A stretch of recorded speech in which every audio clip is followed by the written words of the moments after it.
how they went in terms of the power manifestation.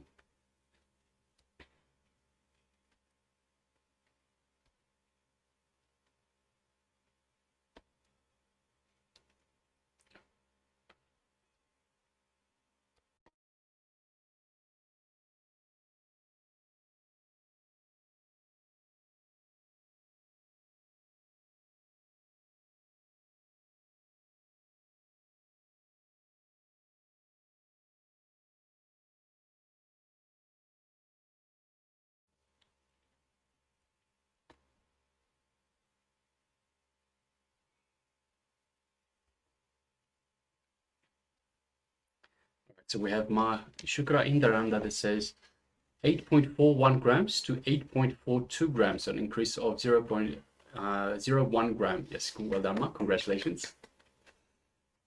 We have Ma Alice that made it from 0.55 kilograms to 0. Wow. Okay, yes, well, congratulations, Ma. Well done. And we have Ma Sia Wu who says not manifested. That's okay, Ma. We'll have plenty more opportunities to manifest. All right.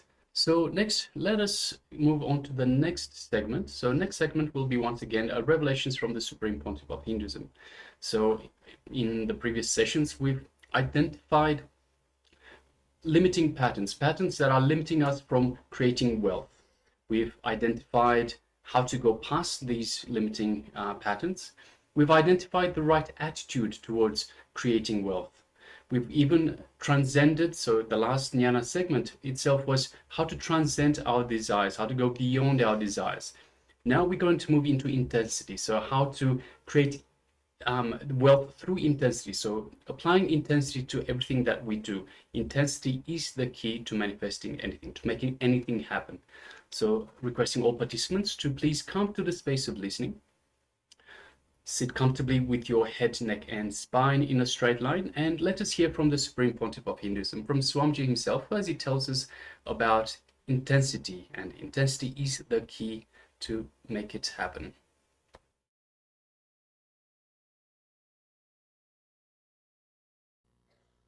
Today's subject is intensity is the key. Make it your very DNA. The only difference between you and Patanjali, you and Buddha, you and Krishna, you and Shiva is whatever they do, they are intense. The difference is not in lifestyle. Please understand. The difference is not in lifestyle. Krishna ate just like you all.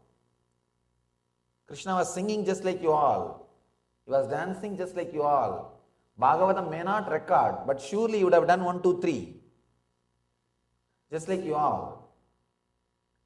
Then what is the difference between you and Krishna? People ask, then what is the difference between me and Krishna? Intensity.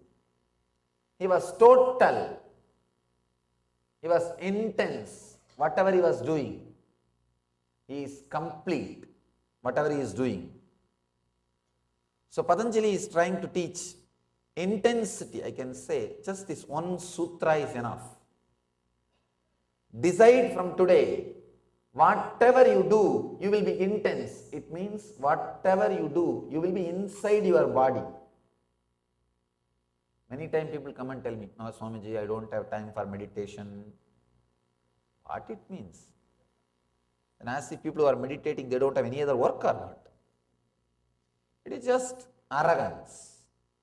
In a way, I tell them, say that you don't feel meditation is that important, then I can understand. Don't say you don't have time. What for? We say we don't have time for meditation because making money. Because in this country, time is money. I have seen people, many times, people jump, people escape, they don't meditate, they don't do what they enjoy. They don't do some voluntary service, they don't do some spiritual work, they don't do anything and make money and accumulate. They compromise with their values, with their relationship, with their health, with their meditation, with whatever they believe. They compromised everything, made money. Now suddenly recession, that also disappeared. Where everything went, nobody knows. Tuck, tuck, tuck, tuck, tuck, the numbers gone, disappeared.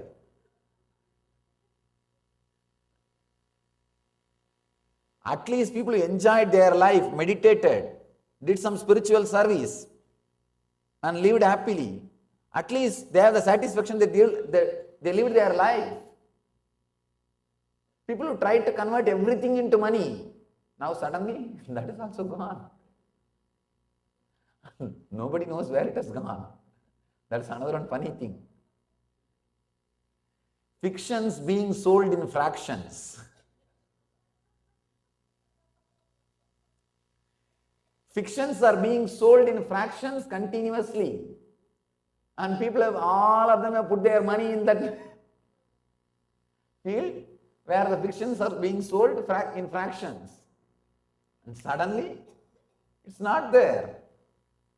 At least people who lived their life, who lived what they wanted, who lived the values which they wanted, now they have the satisfaction. They lived their life. People who compromised, they don't even have that satisfaction. Anyhow, whenever people come and tell me, Swamiji, I don't have time for meditation, I tell them, just do only one thing. Only one thing. Every day at least 1 hour you spend with your body. Brushing, cleaning, taking bath, dressing, at least 1 hour. I say minimum. That 1 hour decide, you will be with your body. When you are brushing, just be with your teeth. When you are taking shower, just be with your skin. When you are dressing, just be with your body. Just that 1 hour spend with you, that's all. Nothing else. That is enough. You will see so much of transformation will happen in your system. You may think it is too simple. But if you look inside your life, when you start brushing only, you will be sitting in your office and doing all your work. When you are taking bath, you will be cursing everybody in the life. You can see. Those are the moments you don't live with you. You don't live with you. Just this 1 hour. That is what Patanjali means when he says intensity is the key. Just be intense in whatever you are doing. Suddenly, so much of transformation will happen. Living intensely, it's what I call living enlightenment. If you are sitting in the chair, feel very clearly, you are sitting.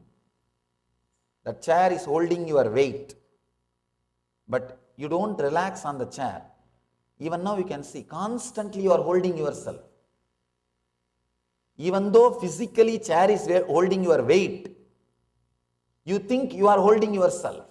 You do not relax, even on the chair. You do not relax. You are not at ease with what is happening. Be intense with whatever is happening. When you are intense with whatever is happening, all your postures are yoga. Please understand. If you are intensely sitting, that sitting is a posture, asana. If you are intensely standing, the standing is asana. Whatever you do with intensity is asana. Asana is not adding movements to your life. It is adding life to your movements. When I was young, I learned yoga from a great yogi, Yogi Yogananda Puri. Very great yogi. He used to teach me yoga in the temple, in the Arunachaleshwara temple, my native place. It's the largest Shiva temple, 25-acre granite construction, 25-acre built-up area in granite. Still, in India, there are thousands of cities the temple will be the center of the city. And that will be the largest structure of the city.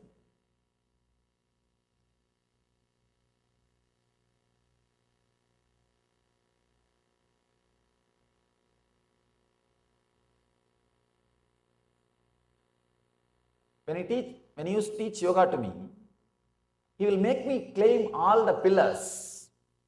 From morning till evening, all the temple stone pillars I have to climb up and down, up and down, up and down. After I grew up, when I started reading the yoga literatures, suddenly I found out this is not yoga. I asked him, why did you make me do that? Because when I was doing, I was really thinking it is yoga. And now I don't see in any book any reference that it's yoga. He just laughed and said, what needs to be achieved through yoga, did you achieve through that practice? I said, yes, that I achieved, no doubt. Then it is yoga, relax. He gave me an important key, click. That is the key based on which I have designed the whole Nitya Yoga.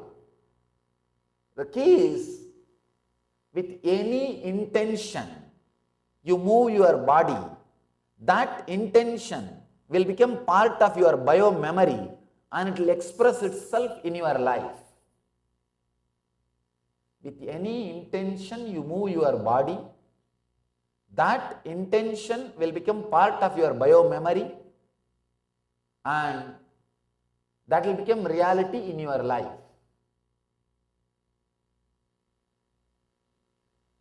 He showed me just by the intensity, you can play with any energy. Any energy. I have seen. You will take a stone, keep it in the hand, create a sound intensely through his tongue, as if he is hitting the stone with a hammer. Just the sound, the stone will go to pieces. The power of intensity. Intensity.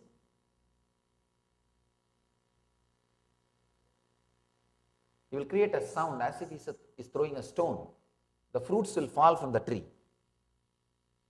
Intensity. With any intention, if you move your body, that intention will get recorded in your system and will become reality in your life. So be very clear. When you are working, running your life, if you have the intention, it is going to bring only suffering and disturbance and dissatisfaction. You will be attracting that in your life. So having positive intentions and moving your body is yoga. Any movement is okay. Any movement is okay. If the intensity becomes your bio-memory, suddenly you know you are in heaven. You are living enlightenment. You are radiating Jivan Mukti. Patanjali says very beautifully, intensity is the essence. Please understand. Intensity is the difference between religion and spirituality. Without intensity, even meditation will be a ritual. I have seen many people meditating all over the world. Now I know by conducting classes all over the world, how different culture, different country people sit and sleep. Everywhere I am seeing how people sit and sleep, how they miss the words, how they sit and sleep. Without intensity, even your meditation will be a ritual. With intensity, even your ordinary activity like walking, talking, eating, sitting will be meditation. It will radiate. with intensity, you will attract that same kind of people around you. The same kind of people you will attract around you. You will feel connected to them. You can see many times people come and tell me, Swamiji, 4 years before I started my spiritual journey, I feel of late the whole world, everywhere, spiritual awakening is happening. No. Actually, when you start journey, suddenly you will see in your life, you will start attracting spiritual people, spiritual ideas, spiritual magazines, spiritual websites. All those things will automatically start coming in your life. You will see people giving you that kind of gifts, that kind of books. You will start feeling connected to those things. World is not becoming spiritual. Your world is becoming spiritual. So with intensity, you will attract right people around you and you will feel connected to right people. Without intensity, even if right people happen around you, you will miss. I know thousands missed me. I know thousands lost me. Without intensity, even if I happen in your life, I'll just become memory. I'll only be vacation happened in your life, not life itself. With intensity, even if you have not had me physically in your life, you will be living with me. You will be living with me. Without intensity, even if it happened in your life physically, you miss. You will miss. It will be just lost. Intensity is the ultimate truth. Today morning in the press meet, one journalist asked me, what's the difference between religion and spirituality? If it is taught to you by somebody, anything it may be, it's religion. If you discover the truth of it by applying it in your life, it is spirituality. It is spirituality. Till you discover, it is religion. Only when you discovered it, it is spirituality. Intensity is the key for discovering it. That is the key for discovering it.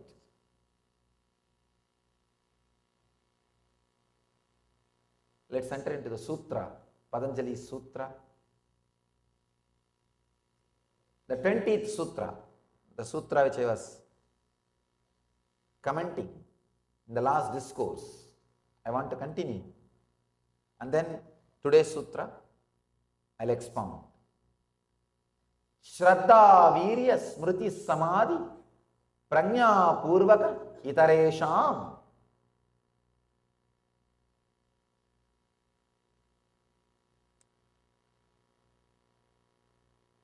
Patanjali explains the science of Samadhi, science of enlightenment. Let me give you the translation. Shraddha Virya Smriti Samadhi Prajna Purvaka Itaresham. The path of highest Samadhi is attained by people by faith in the path, energy directed on the path, repeatedly bringing to awareness, concentration and discrimination. In the last discourse, I have spoken on Shraddha and Virya, means the faith in the path, energy directed on the path. Now, I will speak on the other three things, 5 qualities: Shraddha, Virya, Smriti, Samadhi, Prajna. Shraddha means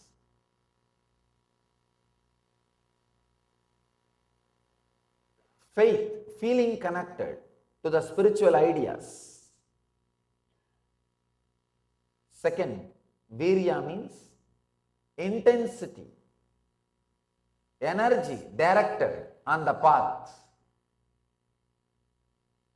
Third, Smriti, bringing your awareness again and again back to the spiritual path. The third idea, Smriti.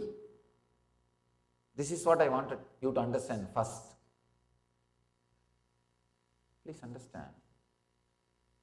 Bringing the truth again and again back to your life. Bringing the remembrance again and again back to your life. See, when you are in depression, if somebody comes and talks to you and gives you the right idea, right click to come out of the depression, what great service that person is doing to you. Or, if you yourself are able to do that service to you, how great your life will be. The ability to do that service to yourself is what I call Smriti. Remembering the great truths, in the life, again and again, and elevating yourself to live the intense spiritual life, to experience the truth, is what I call Smriti.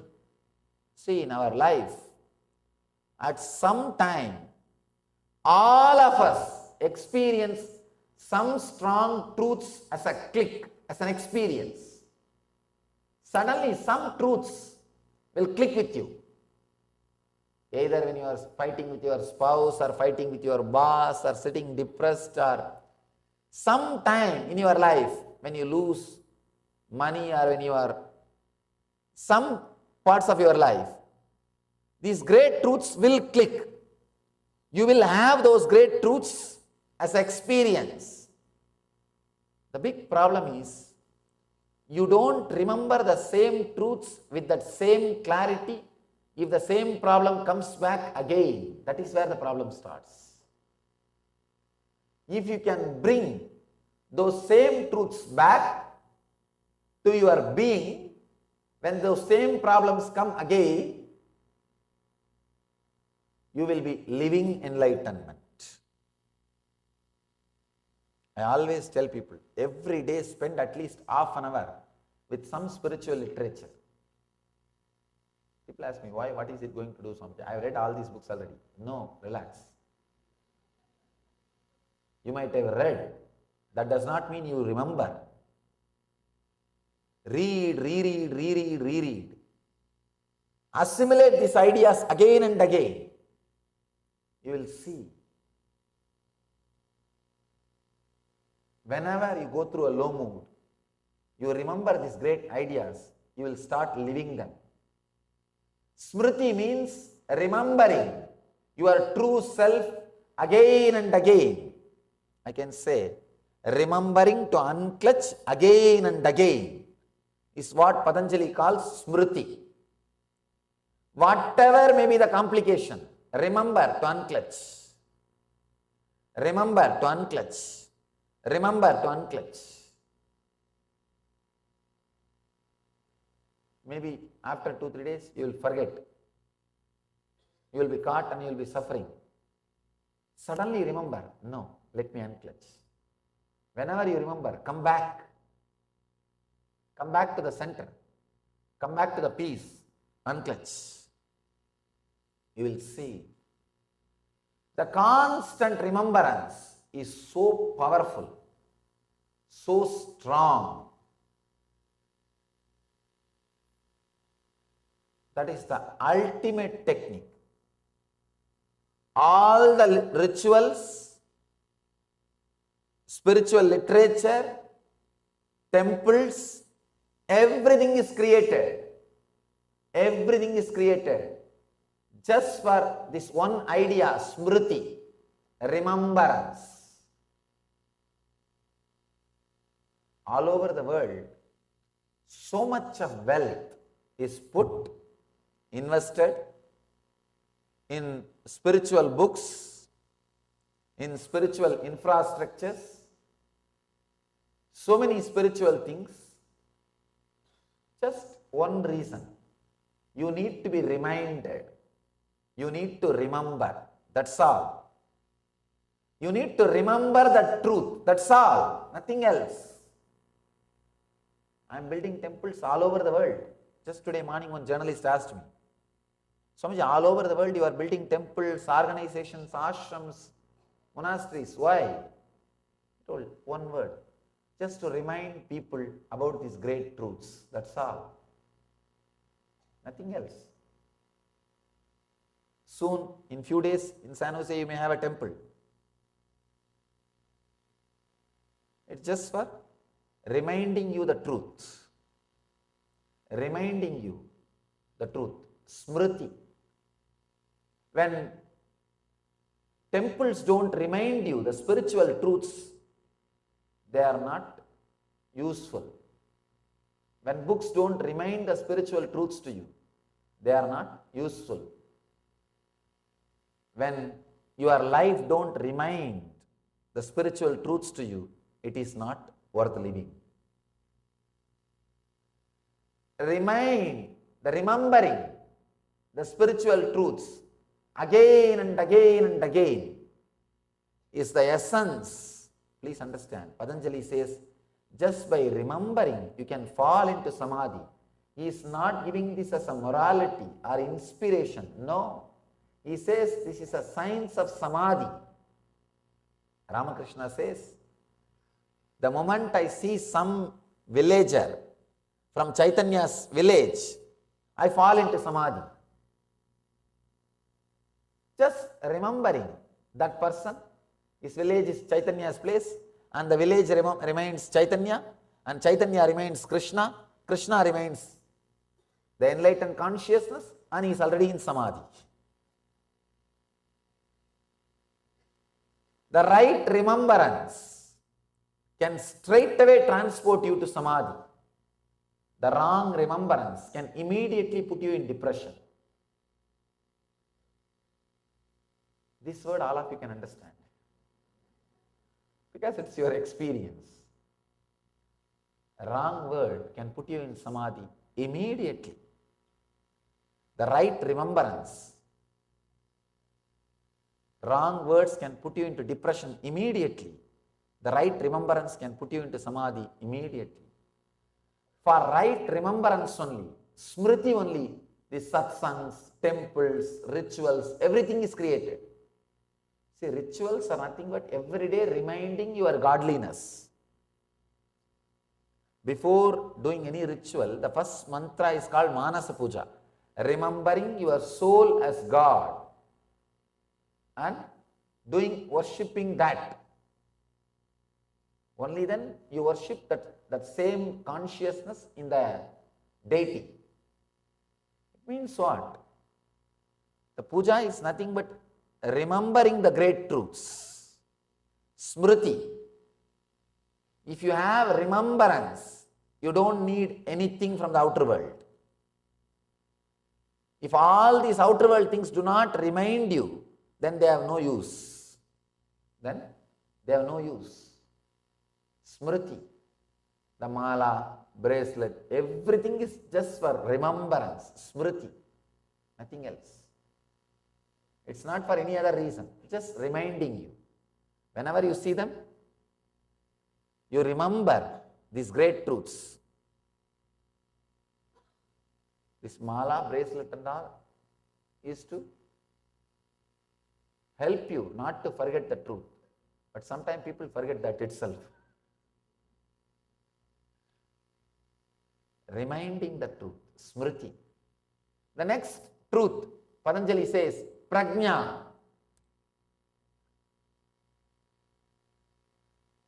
Samadhi and prajna. Samadhi means constantly trying to be in the deep silence, the gap between the two thoughts in your inner space. See, the gap between the two thoughts of your being. You again and again experience samadhi every moment in your life. The problem is, You don't have patience for that gap. You are running without even knowing why you are running. I have a story for you. An overweight man went to the doctor who advised him to lose 10 pounds. The doctor recommended that the man should run 5 miles every day for the next 100 days. The patient phoned the doctor exactly 100 days later. Doctor asked, "Have you lost the weight?" Patient said, "I have, but I am not at all happy with the situation." Doctor asked, "Why?" This guy says, "Because I am 500 miles away from home." The fool is running, not turning back. Sometimes you are also just running, not looking in the gap, not coming back. If you are continuously running, you might have achieved 500-mile goal, but you will not be in home. Same way, if you are continuously running behind your mind, you may achieve what you want in the outer world, but you will not be in the home. You will be far away from the home. So come back to the gap. Coming back to the gap is what Patanjali calls samadhi. Make time to come back to the gap. Don't say I am not able to. Every moment the gap is happening inside you. Because of the gap only the next thought is able to come. Understand? It's like the fish tank, water bubbles coming up. It may look that all the bubbles are interconnected, but they are not. There is a gap. Same way, you may feel the thoughts are continuously connected. No, there is a gap. Relaxing in that gap is what Patanjali calls samadhi. The fifth idea Patanjali is sharing is prajna, means discrimination. I can say the pure consciousness which awakens discrimination. That's what is prajna. Because discrimination word is too poor word for prajna. It's too poor word for prajna. The big problem is Sanskrit can never be translated as it is. I have to use many words only to give you the concept which is expressed through that sutra.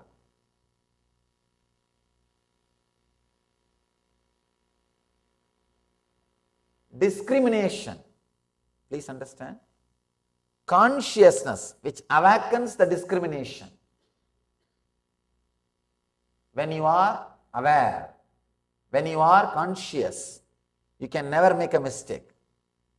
You can never make a mistake. When you are conscious, constantly you respond to the situation in the present moment.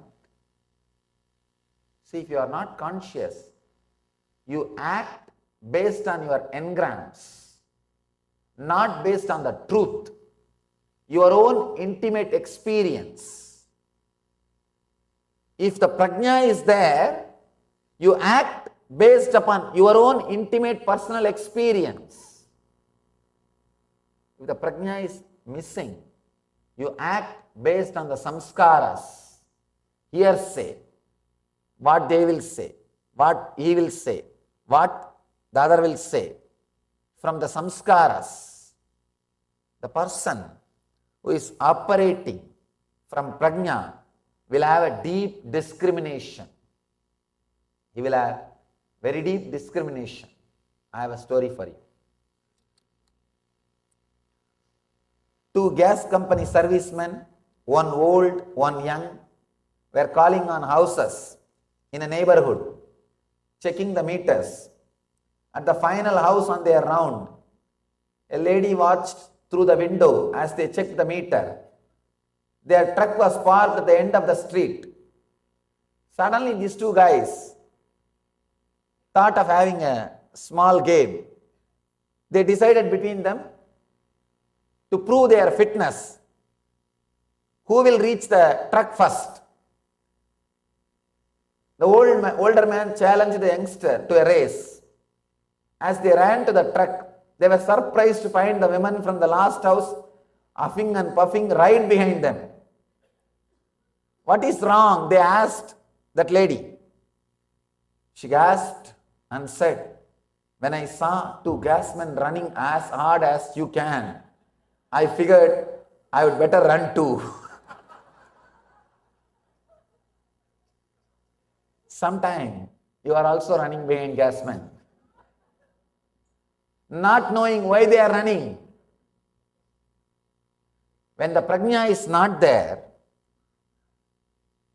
you run based on samskaras, fear, not based on the real experience.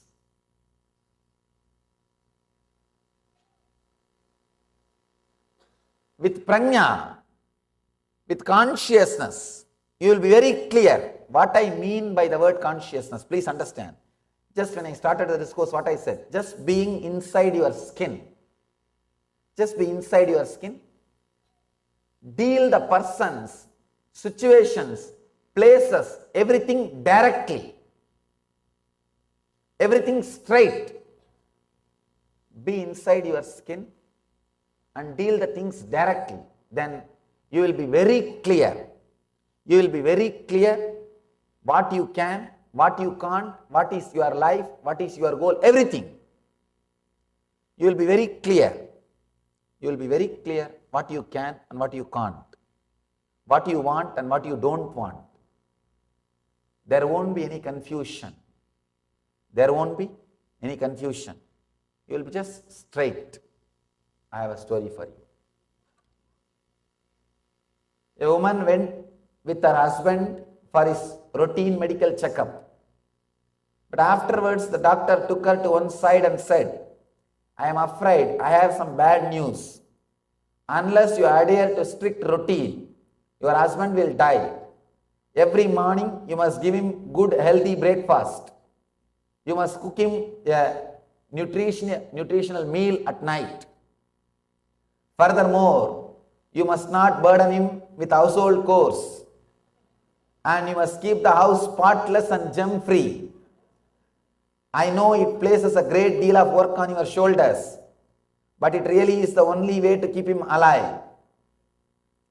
On their way home, the husband asked his wife what the doctor had said to her. Oh, she replied, he said, you are going to die.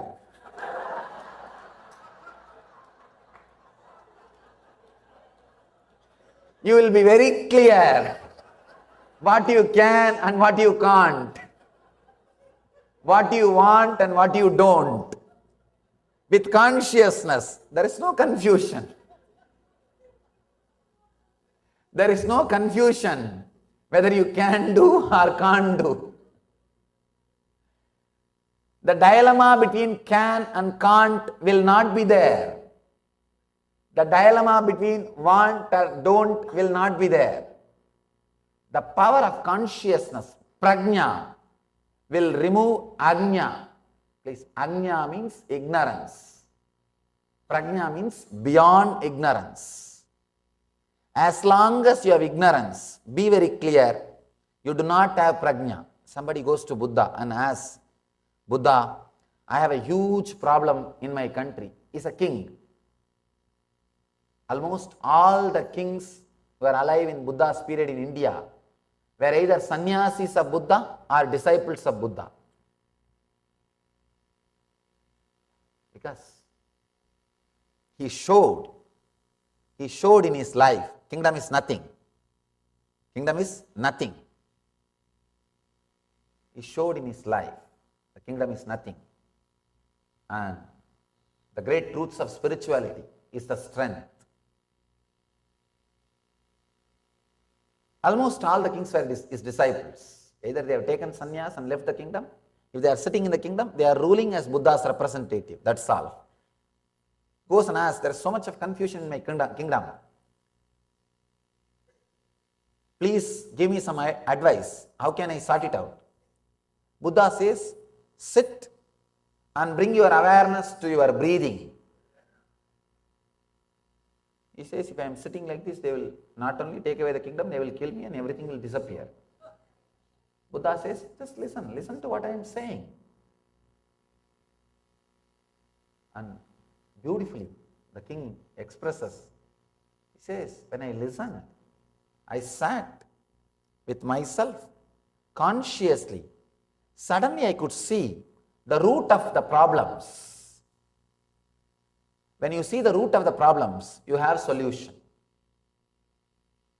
Please understand, when you see the root of the problem, you have solution.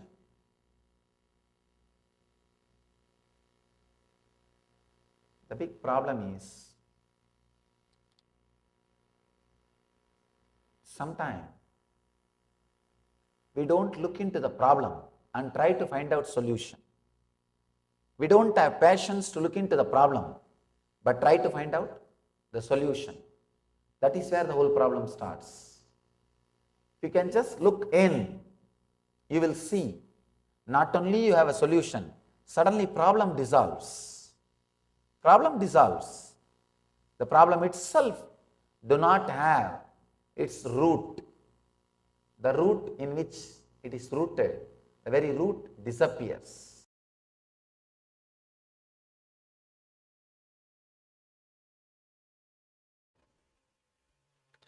Yes, Nityanandam, and welcome back. Let's continue as we are learning today the science of manifesting wealth and different techniques and key understandings such as this one, intensity, that can help us to achieve this breakthrough. Now, one of the things that we need to understand that you may have understood from the previous sessions is that wealth is not just something material that is outside of us. The wrong cognition that most of us have that we need to drop. Wealth is a direct extension of us. Wealth is an aspect of our existence that is directly connected to us. When we take this body and when we live in this world, we naturally gravitate, attract certain kind and certain amount of wealth around us. Even if we feel that we don't have wealth, that dimension is still there. It's just that we may be attracting less or not attracting what we need. But wealth is a dimension of everybody's life, even a sannyasi, whoever you may be. Now, we manifest the wealth that we need, or even more that we need, or less, depending on the cognitions that we have. And that is what is the wealth consciousness. So we have started to discover about this wealth consciousness, and we'll be continuing throughout today's sessions. Of course, this topic is explored even more in depth in Paramashivoham Level 2. So make sure to continue your journey even after this Paramashivoham Level 1. But now today, we'll be discovering powerful techniques and methods that we can use to manifest wealth. And here, intensity is the key, Swamiji says. And we can use intensity in any aspect of our lives to give ourselves a breakthrough. And here, when it comes to wealth, once again, when we decide to be intense, to bring intensity within ourselves, we will see that we will be able to have a breakthrough in our wealth manifestation. So, now we'll be entering into a technique, Shanmukhi Mudra, that Swamiji has revealed, gifted to all of us to make ourselves very intense. And so let's go through some of the powerful cognitions that Swamiji has revealed first. Once again, the only difference between you and Patanjali, between you and Buddha, Krishna or Shiva is that whatever they do, they are intense. The difference is not in the lifestyle, but they are intense, while we are not. So decide from today that whatever you do, you will be intense. It means whatever you do, you will be inside your body. So it's another key understanding that most of us are not intense just because of our mind, our delusion, all the thought patterns because of which we are just not integrated. All the different parts of us are not integrated, and we don't live within our boundary, inside our body.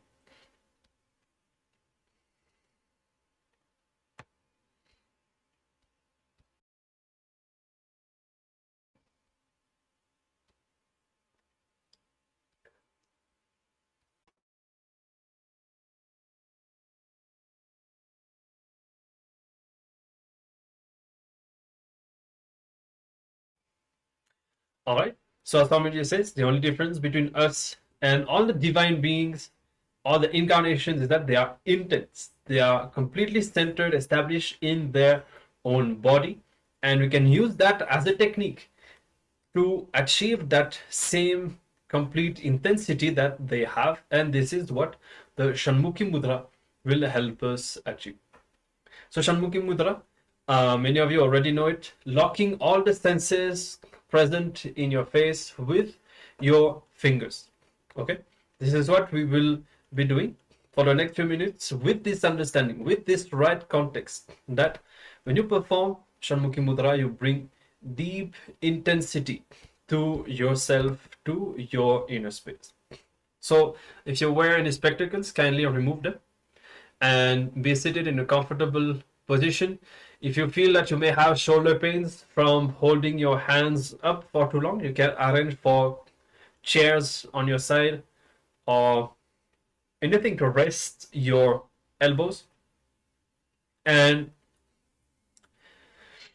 you're going to bring your hands to your face, bringing the small fingers and the ring fingers below and above your mouth.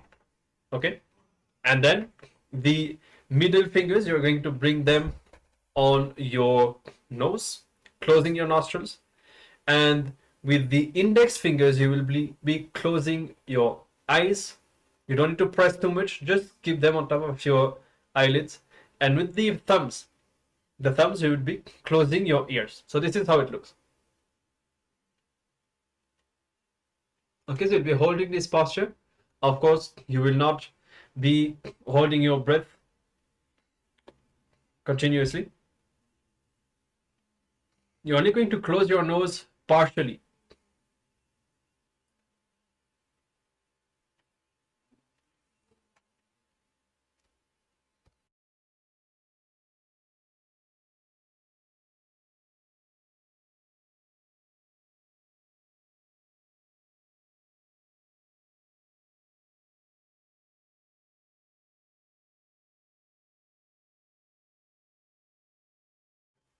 Also, a slight correction in this, since we are not going to close our nose completely, we'll be closing the nose with our ring fingers. So you'll be having the small fingers on your mouth, ring fingers on your nose, the middle fingers and the index both on the eyes, and the thumbs on the ears. Okay, like this. So you can all get into the posture, Shanmukhi Mudra, and close your nose only partially. As we said, inhale and exhale as slowly and deeply as possible while keeping your mouth shut tightly. So you'll be inhaling and exhaling only through the nose. And in this mudra, visualize that both your eyeballs have become stones. And as you engage this visualization, you'll see that they become still. And this will reduce the amount of thoughts in your mind, bringing peace and stability, intensity inside. You're going to intensify your awareness without creating any stress. Focus deeply on your third eye, as if you are penetrating your third eye with your awareness. And you're going to maintain this position for a few minutes as much as possible. Try to do it continuously without break to make it more intense.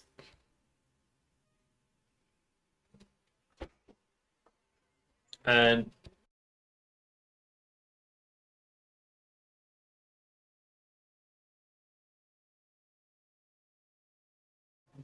We can all get started if you haven't already. As much as possible, don't take breaks unless it is really too much. In this case, you can take a few moments to relax. Let's begin.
All right. So you can relax now and feel how this technique is bringing intensity within you. And with the understandings that we have acquired on the wealth consciousness, this intensity will play a major role in your ability to succeed in manifesting wealth. So, with this powerful space that we have created, let's now move on to our power manifestation. And today we are changing the weight of objects, powers of Mahima and Garima. So if you have succeeded, I think some of the participants have already succeeded in changing the weight of objects. So maybe if you have succeeded in increasing, you can decide to decrease and vice versa. Otherwise, you can also play with different kinds of objects, even move to bigger objects to make the power to take the power manifestation to the next level. So let's get ready now. Please get the object and let's begin the power manifestation. Yes. So now choose a particular object that you want to manifest with, and you can measure the weight of the object by using any of the weight measuring apps, or if you have a weighing scale, that's great, and you can use that to measure. Otherwise, you can download a weighing scale app from the Play Store or from any other place where you download applications from, like the App Store, Apple App Store. So download the weighing scale app and then place the object on your phone. So make sure the phone is on a flat surface and take the base measurement. And you can also take a screenshot of the measurement. So once you do that, then connect with Swamiji. Start visualizing him in your inner space. Close your eyes. Intensely chant the Mahavakya and start visualizing the weight of the object reducing.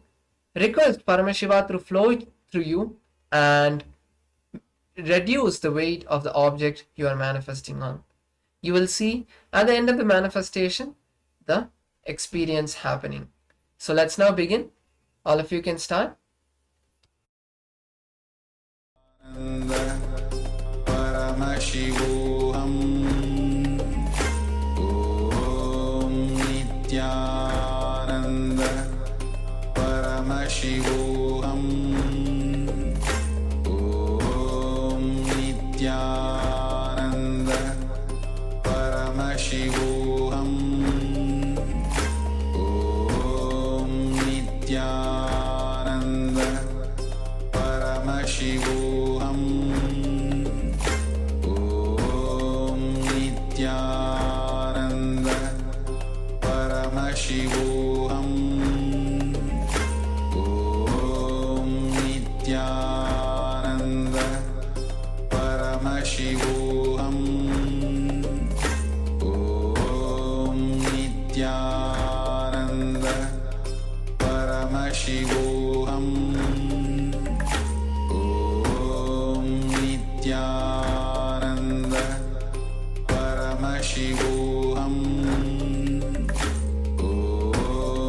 Nityananda Paramashivoham Nityananda Paramashivoham Nityananda Paramashivoham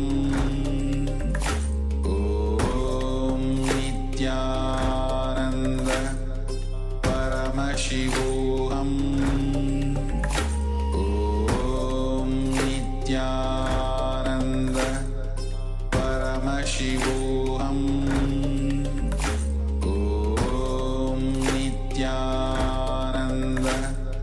Paramashivoham